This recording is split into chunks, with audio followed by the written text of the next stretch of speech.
It is a pleasure to introduce today Professor Guy Henniart from Université Paris-Saclay at Orsay, who will speak on stability for exterior and symmetric square for GLN.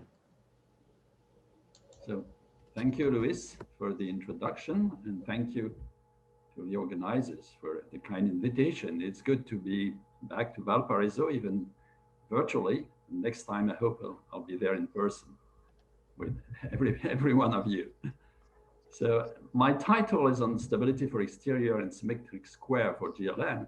And if you've read the abstract, you know that I'd like to present a different proof for a result established by Cogdell, Shahidi, and Tsai, which says that if you start with a cuspidal representation pi of GLN F, where F is local non-archimedean, and you twist by a character of F cross, which is sufficiently ramified with respect to pi, then the gamma factors attached to pi and either the exterior square or the symmetric square representations of the dual group GLNC or GLNF, that those gamma factors acquire a rather simple shape, which is useful to establish properties of the local Langlands correspondence.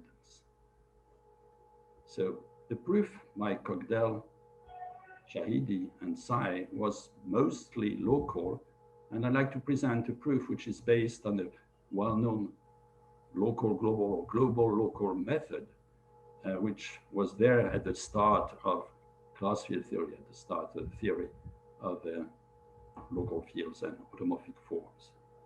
So here, the plan of my talk is to recall the local global principle or this global to local method, especially to class field theory at the beginning, and then also to go to the context of a local Langlands correspondence, which is why I'm interested in these kind of things, and then present the result and my method and what is the new twist which allows to get the result. So the local global principle or global to local method has been there, I said, from the start on. If you look at Lang's book on algebraic number theory, you will see that the class field theory, for example, is established using global tools, and it's not established directly with a local method. Nowadays, of course, we have local methods, but at that time, it was the way it was established was via local global principle. So in this talk, F will be a finite extension of QP, where P is a prime number with P equals 2 allowed, and F will be considered to be fixed. On the other hand, K is a number field which has a finite place, V, with the completion KV isomorphic to F. And K is supposed to be variable and to be chosen in a suitable way. You'll see how that works. The idea of the principle, the global to local principle, is that if you have weak global information about K, for example, at all but a finite number of places, this weak global information may sometimes be upgraded at fine information at all the places, and in particular at the place V with KV isomorphic to F. So it gives information on F. And possibly you can feed it back into the global situation to obtain more complete information on K. Well, this is very vague. It can only make sense when it is illustrated with examples. And let me go to the first example, which is class field theory. I recall that if you have a number field K and a finite abelian extension L of K with Galois group G, and if you have a character, well, already when you have a finite place of K, which is unramified in L over K, you have the Frobenius substitution Frob W in G. If you start with a character of G, then the weak global information given by the first steps of global class field theory is that there is a character chi of the ideal class group, AK star divided by K star, such that the restriction chi W to KW cross for unramified places W, by which I mean unramified L over K, such that this restriction takes value eta of the Frobenius W at any uniformizer. So eta is an unramified character of KW cross and takes that value at any uniformizer. And that's the weak global information that you have first in class field theory. And then you look at the other places for any finite place W of K, not only the unramified one, you discover that the restriction chi W of chi to KW cross depends only on the restriction eta W of eta to the decomposition subgroup GW of G corresponding to W. And in this way,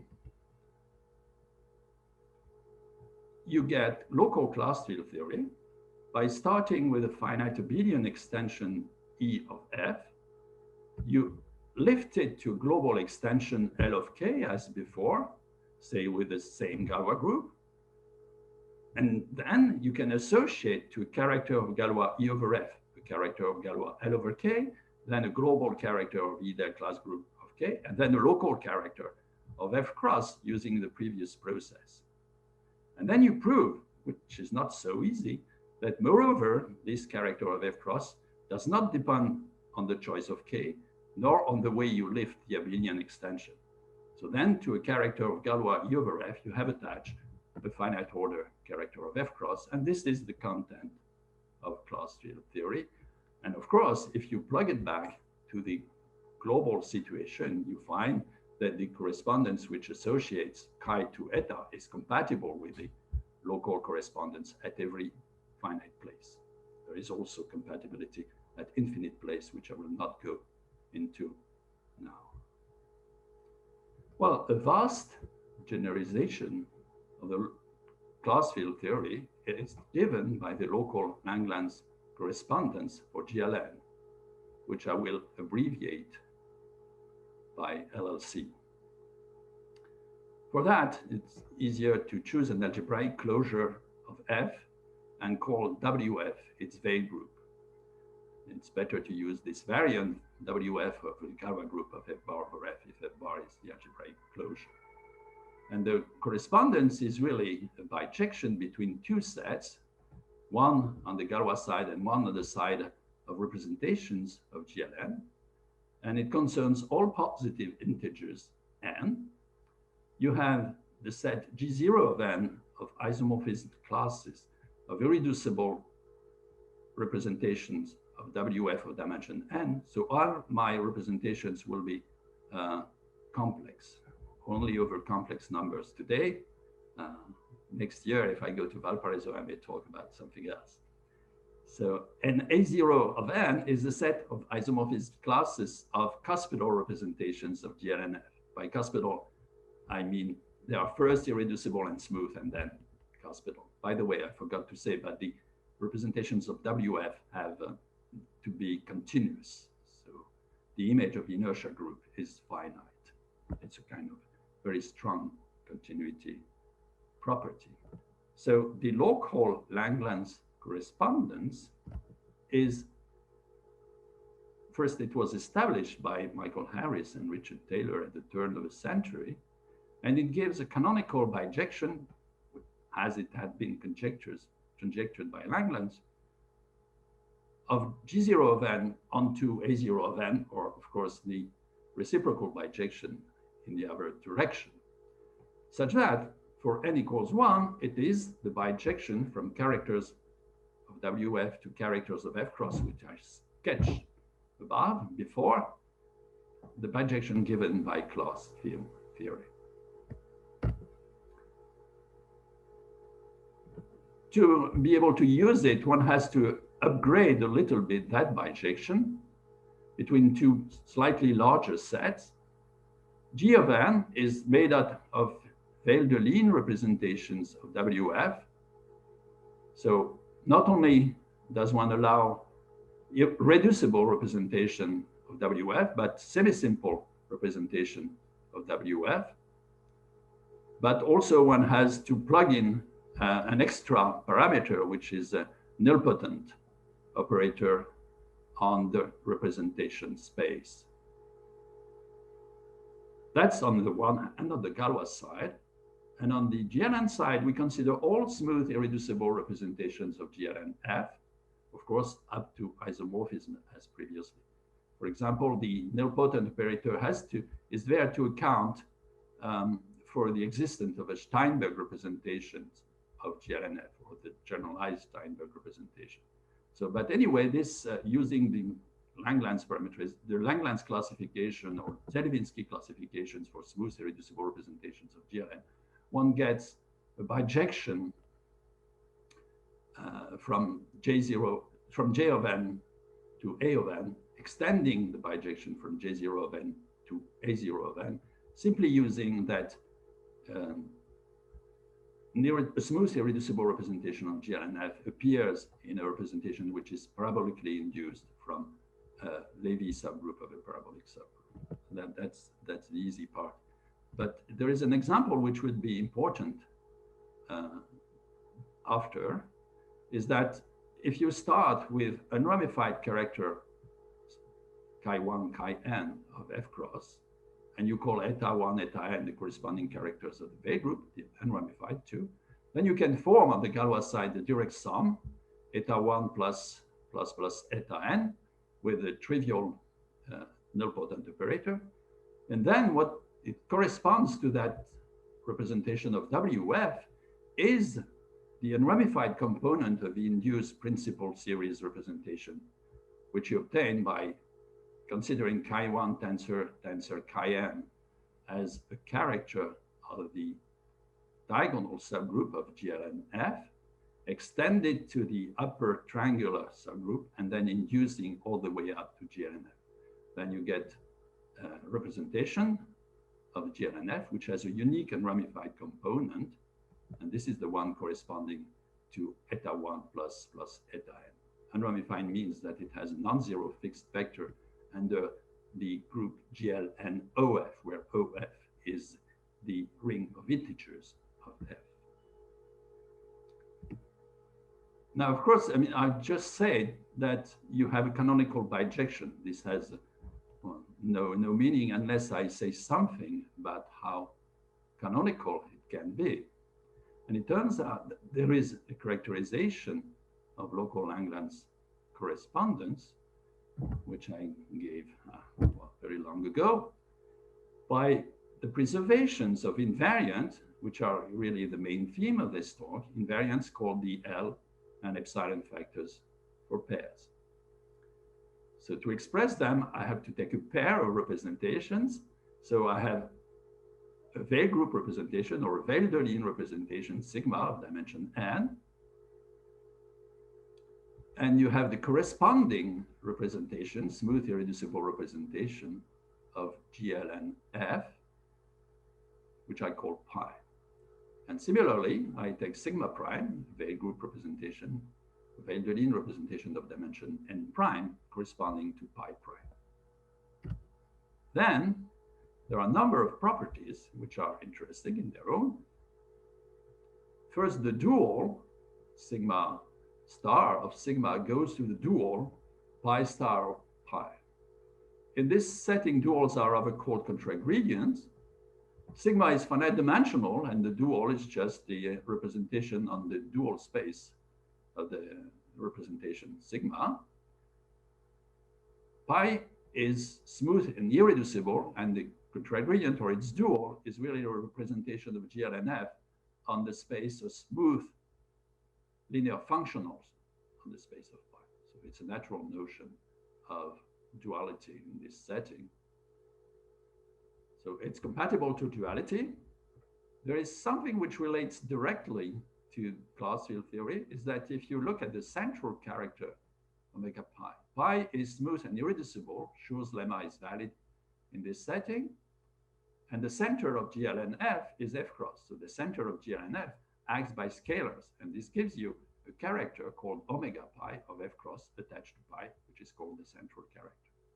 And this central character corresponds by class field theory to a character of WF. And this character of WF is simply obtained by taking the determinant of sigma. So that's a very easy properties, but it is quite useful. Moreover, and most importantly, there are equalities for invariants attached to the pairs of representations on both sides.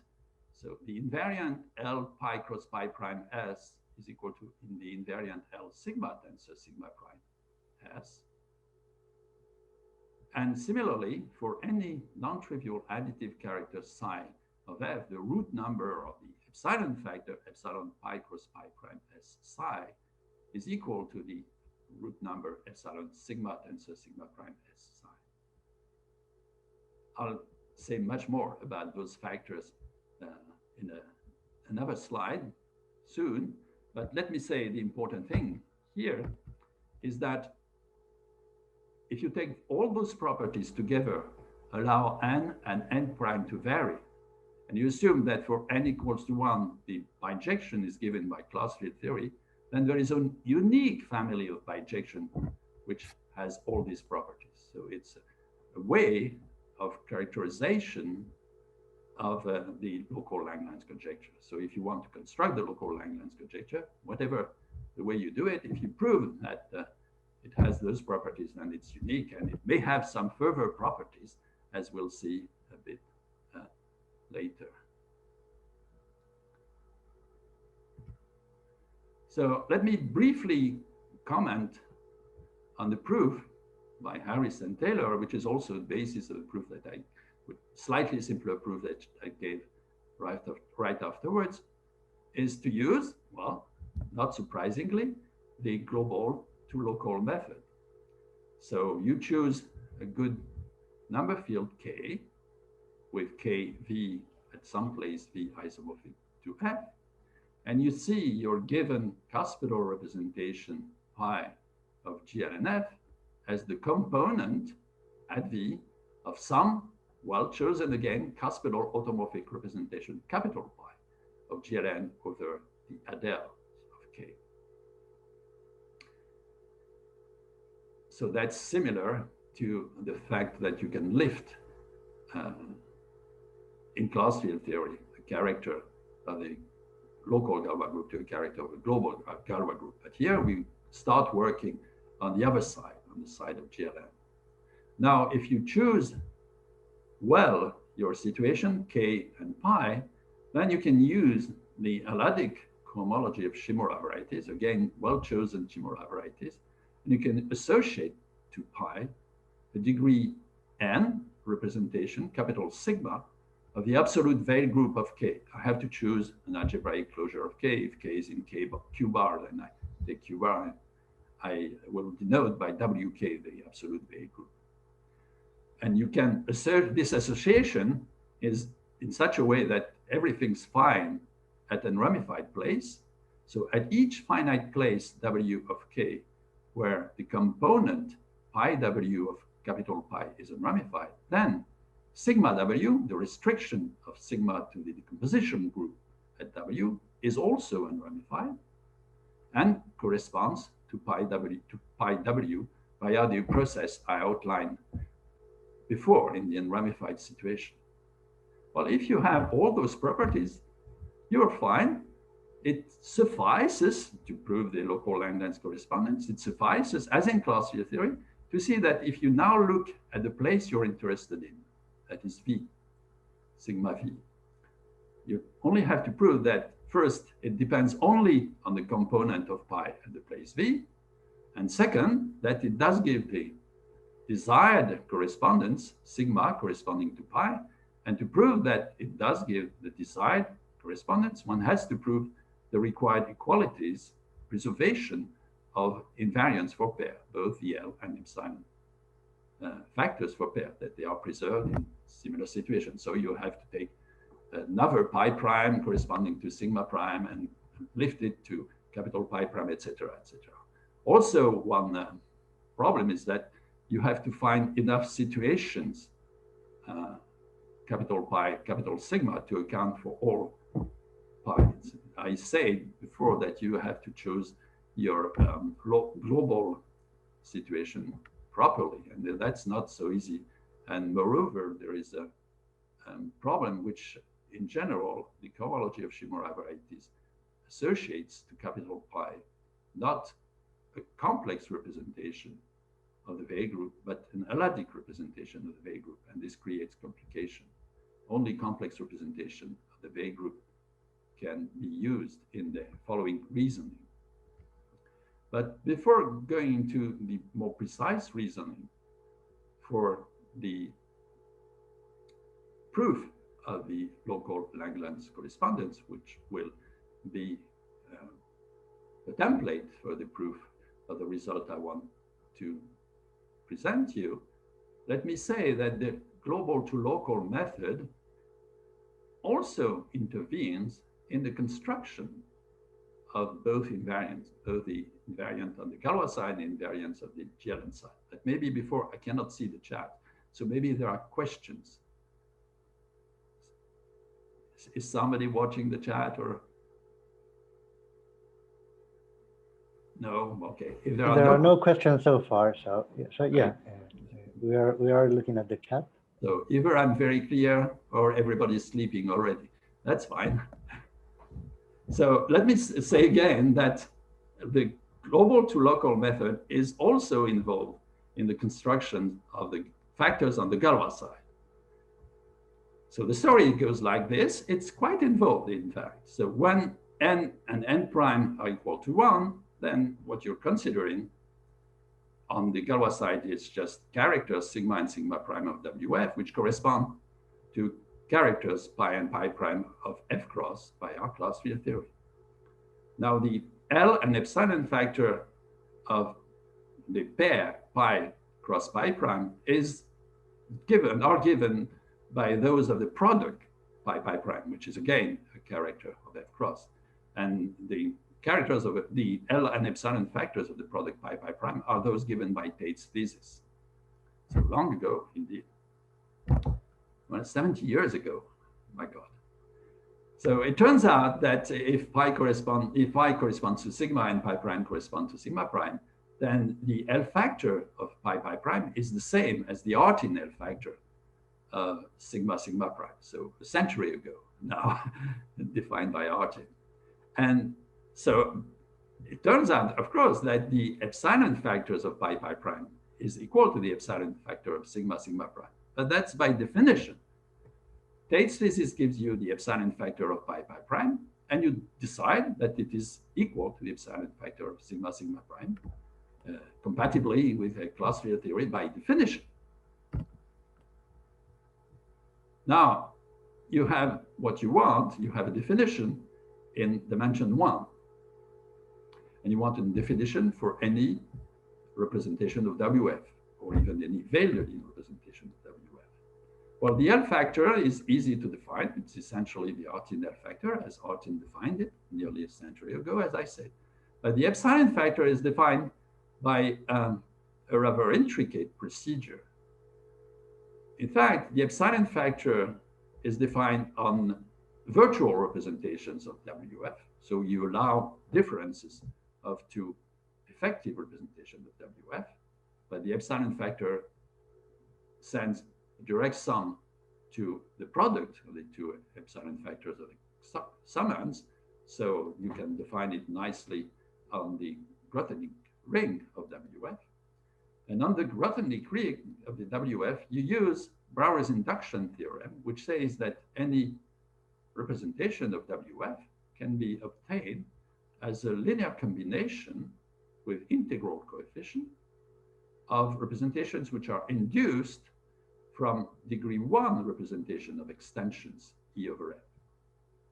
So now, and then the requirement is that the epsilon factor is, in a sense, compatible with induction. That is, if you have an extension E over F and a character, say eta of WE, and you induce to a representation sigma of WF, then the epsilon factor of sigma is essentially the epsilon factor of eta.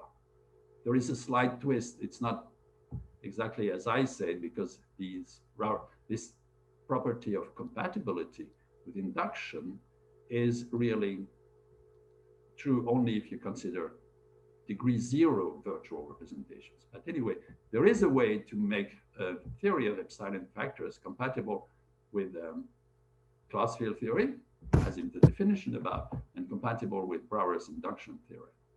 It was conjectured by Langlands, who had a very long partial local proof, and proved by Deligne using Antwerp, so I think 50 years ago, using a local to global approach. So maybe I hope to reach the present time, but I'm progressing slowly only. I'm still half a century ago.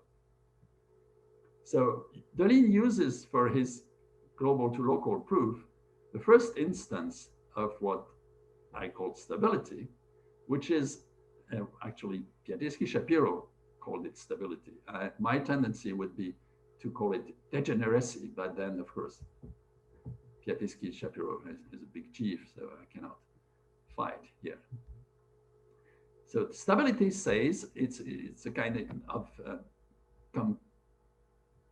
the behavior in the stable range, if I can interpret this term here. If you have characters of f cross, so pi and pi prime, and one is at least twice as ramified as the other. So pi prime is at least twice as ramified as the other. So the Artin exponent of pi prime is at least twice the Artin exponent of pi.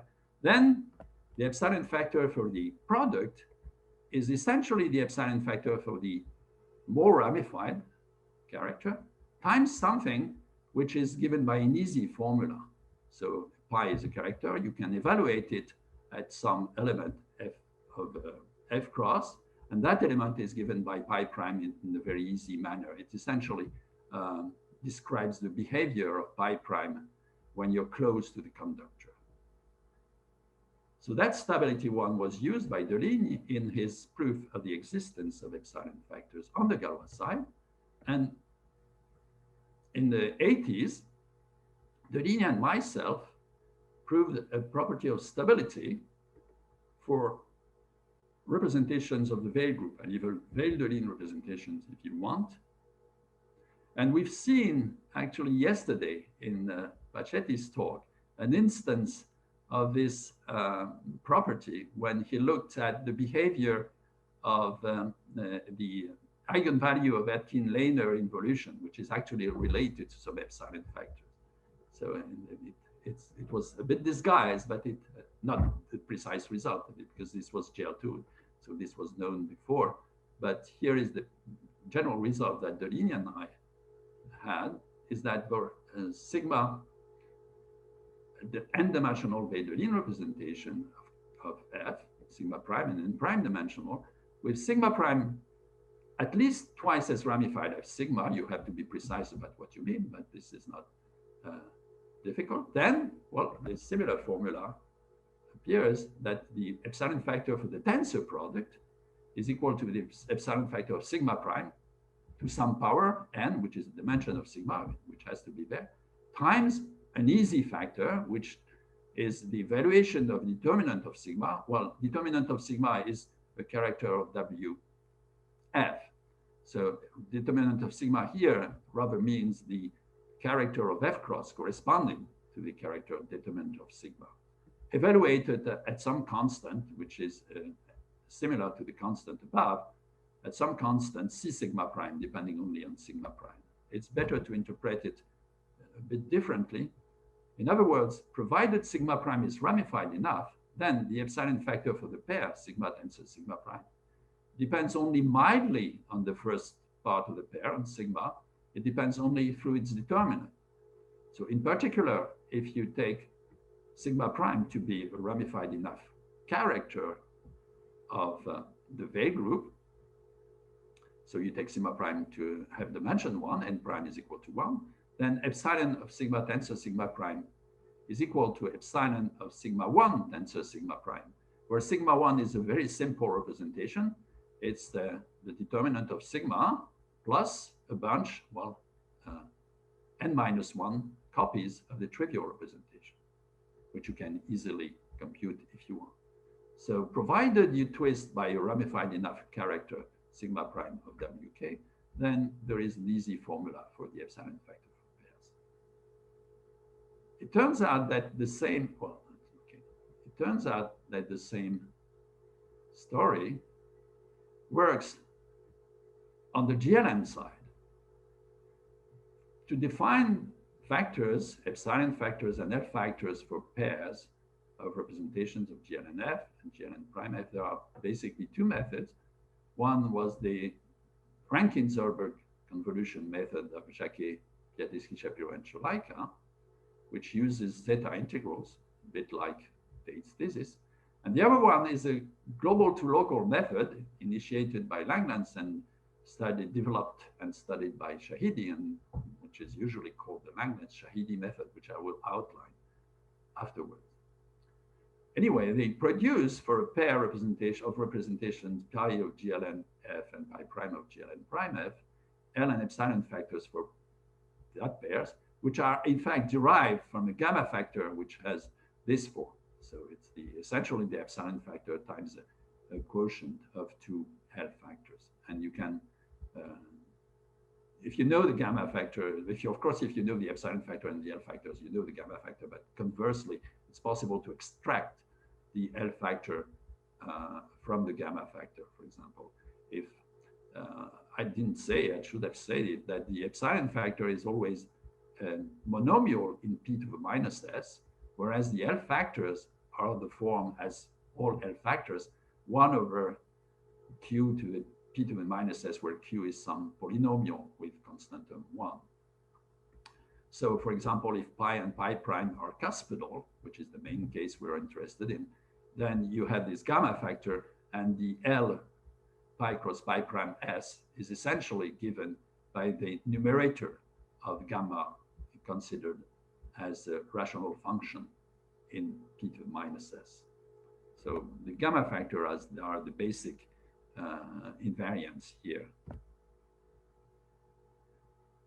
So the Langlands-Shahidi method, global to local, as I said, it assigns factors to pairs, pi cross pi prime, as before, with varying n and n prime. And it's characterized as previously, when n is equal to n prime is equal to 1, it's really the gamma factors of the product pi pi prime. Then you have natural local compatibility requirements, in particular, a compatibility requirement with respect to parabolic induction. And then you have a global ingredient, which allows the theory to function well. The global ingredient is that there are global functional equations. And I'd like to present the global functional equations here. So the global functional equation, you have to fix a non-trivial character of the Adel class group, capital psi. You start with of your given number field K. You take a cuspidal automorphic representation of GLN over AK, pi prime cuspidal automorphic representation of GLN prime of AK.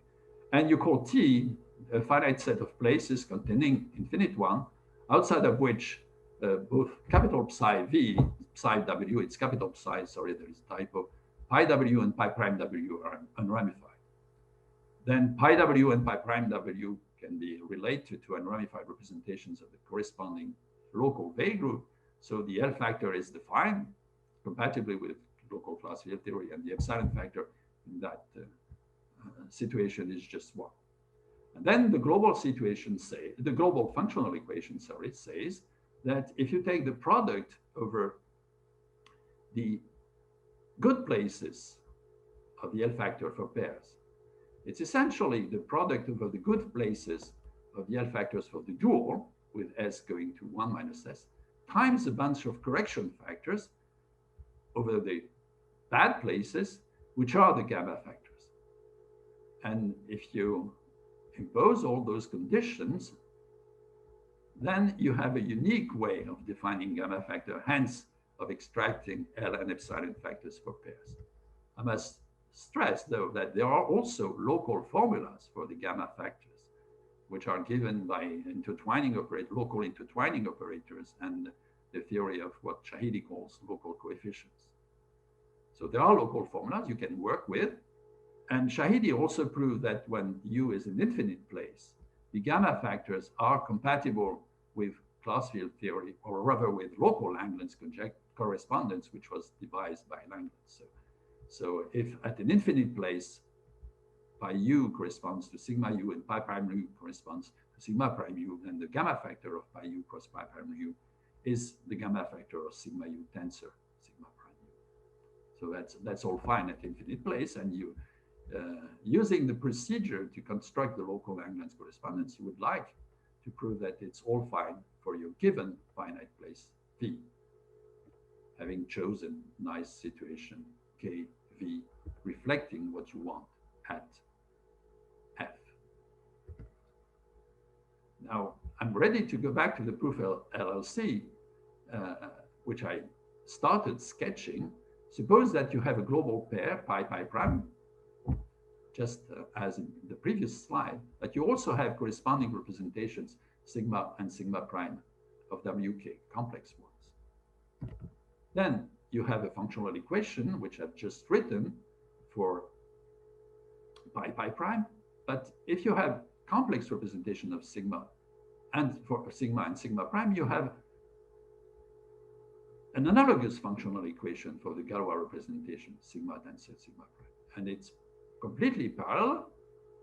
So the first product is over the good places. The product of the gamma factor is over the bad places, and the third is over the good places. Similarly for sigma, sigma prime. But for the good places, the L factors correspond on both sides. The L factors of pi w cross pi prime w is the L factor of sigma w cross sigma prime w, because you have a good correspondence between, well, a good correspondence between pi and sigma at almost all unramified places.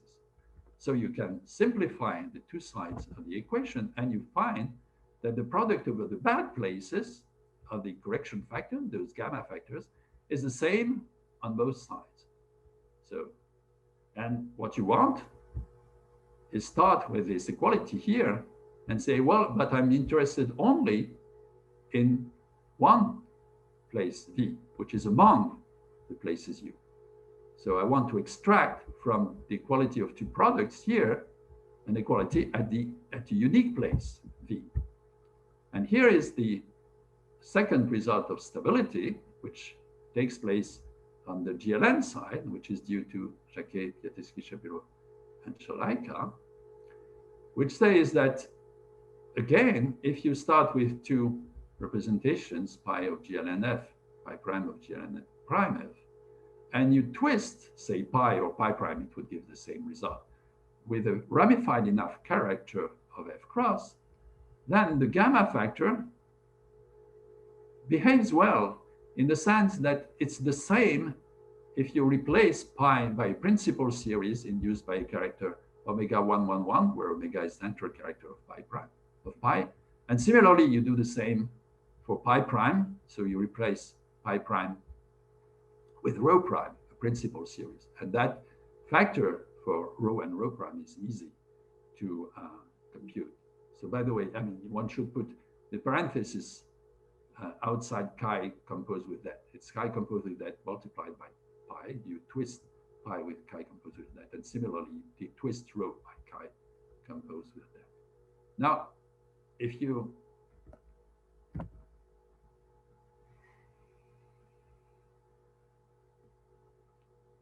want to apply that, you start with the previous equality here, and you twist by suitable characters chi. So instead of having pi u, you have chi u, pi u, and chi u, sigma u, because twisting by character is compatible with class field theory. Or rather, if you twist by a character chi and you have the corresponding character eta of wk, then you have chi u, pi u, and eta u, sigma u. Sorry.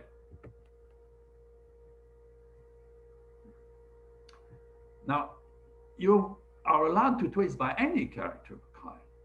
And so if you take a character chi which is very ramified at all the bad finite places and trivial at infinity, well, the sides at the gamma factors at the finite bad places simplify because of this stability property.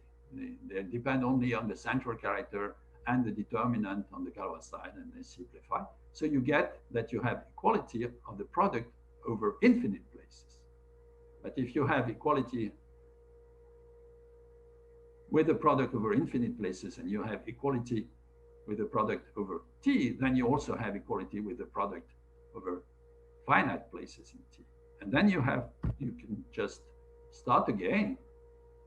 Now you twist by a character chi, which is trivial at infinity, trivial at V, but very ramified at the other places in T. And using the same process, you see that at the other finite places in T other than V, then you have equality, and so you get the equality at the place V. So I spent quite a lot of time on that, but this is also the principle for the main result, which I want to present you, which is not about epsilon and L factors for pairs, but epsilon and L factors for exterior and symmetric square representations. But before I do that, are there questions? No questions whatsoever. Okay. So it turns out that the Langlands-Shahidi method, this global to local method, doesn't only give factors for pairs of representations, but it also gives what I call higher gamma factors.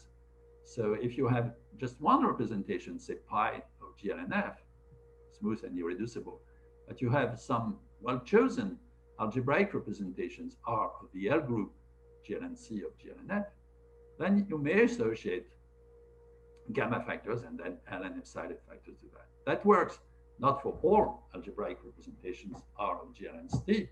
It works, for example, for exterior square and for symmetric square. And they are related by the identity gamma pi lambda square S. One should plug in also a non-trivial additive character psi in the notation. So if you multiply the factor for lambda square and the factor for sim square, then you find the factor for the pair pi pi. And this is just related to the fact that if you take the tautological representation of GLNC on Cn, and you take its tensor product with itself, it splits as the direct sum of the symmetric square representation and the exterior square representation. So the gamma factors for a representation which is for example, an ramified principal series corresponding to characters chi1, chi-n, is just given using class field theory. Chi1, chi-n correspond to characters eta1, eta-n, and ramified characters wk. So they correspond to an n-dimensional representation eta1 plus eta2 plus eta-n of the Lie group, and you can form the exterior square of it, and you take the gamma factors, and or you can form the symmetric square of that Galois representation, Lie group representation. And the result I want to present a new proof of is due to Cogdell, Shahidi, and Tsai. It says that the statement should be obvious now. If you take pi a cuspidal representation of GLNF, and you take the corresponding principal series, which is very simple, it's induced from a bunch of trivial character and the central character of pi, then if the character chi of f cross is ramified enough, and you twist pi with that character, so gamma of pi composed with that times pi lambda square s psi is equal to gamma chi composed with the determinant pi prime. Pi prime is a very easy representation, lambda square s psi. Of course, you have the same result for symmetric square. Either you prove it in the same way or you deduce it from the previous equality here. And now if you apply the local to global procedure and apply twisting at the bad places in this set T, you can extract information at the place you want. That is, you extract the local corollary that if you have an irreducible representation of the Veil group of F corresponding to that cuspidal representation pi via local Langlands correspondence, then not only for ramified ones, but for cuspidal ones, you get that the gamma factor attached to lambda square and pi is the gamma factor attached to the exterior square of sigma, which establishes a well sought for property of the local Langlands correspondence. If you define all sorts of epsilon factors and gamma factors on both sides, on the Galois sides and on the GLN side, you want them to be compatible through local Clausius theory. So now, as I said, the proof of the theorem by Cogdell, Shahidi, and Tsai is mainly local. They use an analysis of the asymptotics, just one S there, of integrals for the gamma factors, which I said existed, and they're not so easy to analyze, but they could do it. Thus improving on a previous result of mine, where I had proved this equality here between the two gamma factors up to a root of unity, but they could prove that that root of unity is 1. But here I would like to sketch a proof of the corollary above in the theorem by, again, the same global to local method. And the idea is actually to prove the corollary first. Actually, this is the thing that you wanted to prove, and that was just a tool, and very interesting tool. So I proved the corollary first, and I deduced the theorem. So now you use the same local global method here. It's even simpler because you have only one representation pi, capital Pi, corresponding to a complex representation sigma. And you get that you have the equality of the product of the bad places. And well, we want to have the equality at all the bad places except maybe V. And then you deduce equality at V. But that's not so easy to do that. But it can be done, but there are a number of obstacles to overcome. So we have to go back to the global Langlands correspondence. I said that you can produce pairs pi sigma, where pi is a cuspidal automorphic representation of GLN of the diadel of K, and sigma a degree n representation of the Veil group of K, with sigma W corresponding to pi W for ramified places. But there are many requirements. First, K is a totally real number field, or CM, I use CM. Pi is regular algebraic, meaning that its component at infinity is sufficiently algebraic to be, for pi to appear in the cohomology of some Shimura varieties. And sigma, I stress again, has to be a complex representation of WK, not an analytic one, which would be given by the cohomology of Shimura variety. So there is some care in choosing the global situation, lifting a local given one. But finally, the main problem in my first approach to the question was that from the work of Harris and Taylor, pi has to verify some essential self-duality property. So the dual pi star of pi has to be essentially pi. It's pi twisted by some character. Why is that? It's because the situation is that you have to use Shimura varieties for unitary groups. And unitary group involve a quadratic extension. But since you want to have a hand on GLNF, you have to choose a situation where the unitary group becomes GLN. And this means that the place V always have a twin place, V prime, which is inseparable from V. So given the local situation, you may lift it to a global situation where you have this equality here, where the product is restricted to just two places, V and V prime. There was no way to separate V and V prime. Now, in 2009, I proved, as I say, the result with the root of unity, but this was just using cyclic base changes to simplify the situation at V prime at the cost of replicating the situation above V. Zeta has ordered the degree of the cyclic base changes that one has to make. As I said, one can do better, and indeed Cogdell, Shahidi and Tsai did better, but I can do it by the local global method, prove that sigma equals 1. Why is that? Well, it's because the global result that I was using was improved by Harris, Land, Taylor, and Thorne, and also Schulze, in the sense that it's no longer necessary to impose the essentially self-dual condition. And this means that V doesn't need now to have a twin place V prime, which is inseparable. So you can treat V individually.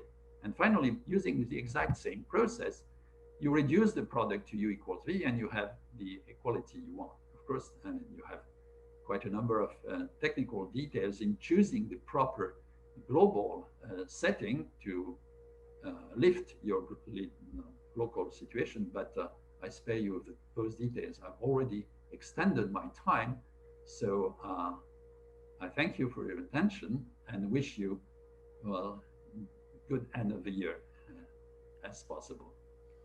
Thank you.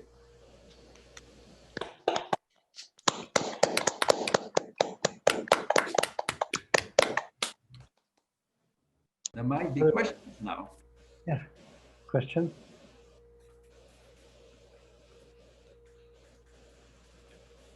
So, can I speak? Sure. So I understand now that when you use the new result of Scholze, you don't have this problem of separating the V and the V prime. But I wonder if you can say a few words how you do it before that, when you say that you didn't have this new result. You ended up with this problem that you have these two places together, and what's the trick? Yes, the trick is that you, let me go here, yes. You take a base change, say take a cyclic base change, right, to an extension L over K, which is split, totally split at the place V, but which swallows part of the ramification at the place V prime. Okay.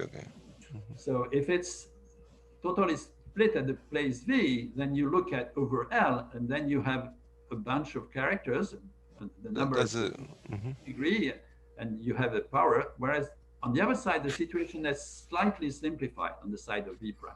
And you repeat that until V prime has disappeared, until the situation at V prime is unramified, and then you know.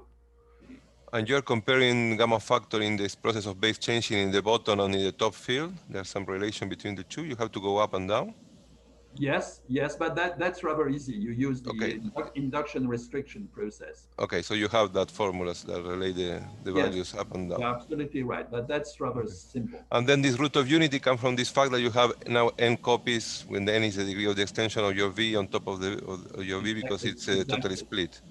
Exactly. Okay. So you can estimate the order of the root of unity, but anyway, everybody thought that.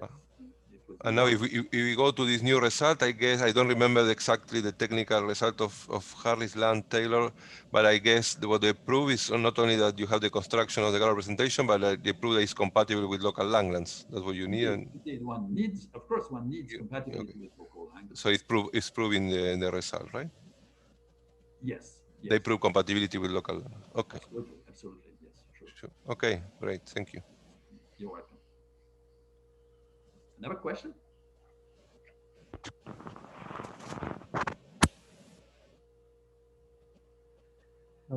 If there are no more questions for the speaker, we can thank him again.